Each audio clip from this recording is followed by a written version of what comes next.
So you actually had a car accident that kind of changed your perspective of chasing your passion. Can you talk about that for us? So that was funny. That's what I thought you were talking about. That's what I thought you were talking about. But I've experienced a couple of things. I was burnt at the age of 1. You didn't ask. But I was burnt. Some people know, some people don't. They see my arm and they think it's tattoos. But it's honestly, I was burned at the age of 1. At the age of 1, my mother was cooking. And she normally gets through cooking before we get home. And I pulled the skillet of pork chops on my head.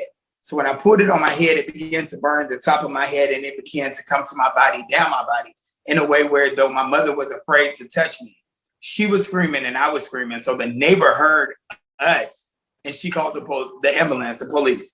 They got there. I went to the hospital. Long story short, while at the hospital, I stopped breathing. When I stopped breathing, they had to put my grandmother and my mother out of the hospital room because of the fact they began to, of course, panic. They were able to bring me back to life. At that moment, at the age of 1, I knew that there was a greater meaning because he would have took me at 1. So ever since then, I live my life a little differently. I don't live with limits because I'm like, well, if you wanted me, you would already take me. Because you didn't take me, let me go through this full course. That was the first down experience. My second down experience was the wreck that you were speaking of. And it was raining. I was headed to a dance rehearsal. I began to hydroplane. Hit a wall twice.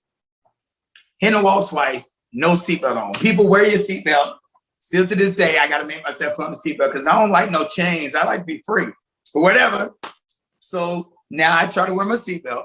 But hydroplane, I had to take. That's why it's also important to be fit and healthy. I restrained my body as though I had on a seatbelt so I wasn't going everywhere.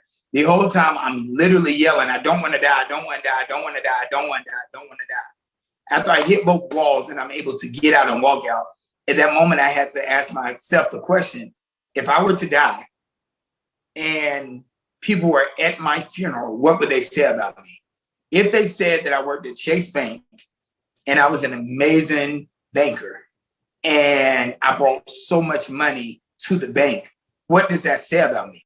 Like, Dwight, is that who you are? And it wasn't who I was. Like, it wasn't who I was. It's not who I am.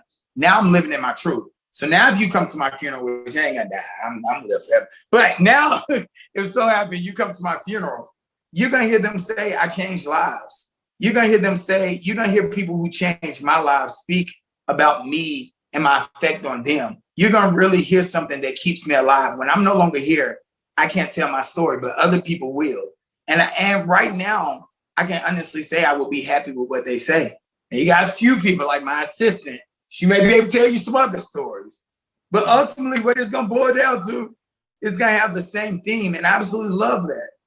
It took a car wreck and near-death experience to get me to leave a comfortable place. But now I realize it wasn't comfortable. It was safety.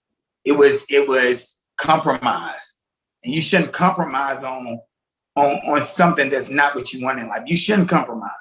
Go get what you want. That's what you're here for. That's what I'm here for. You here for. We all here for.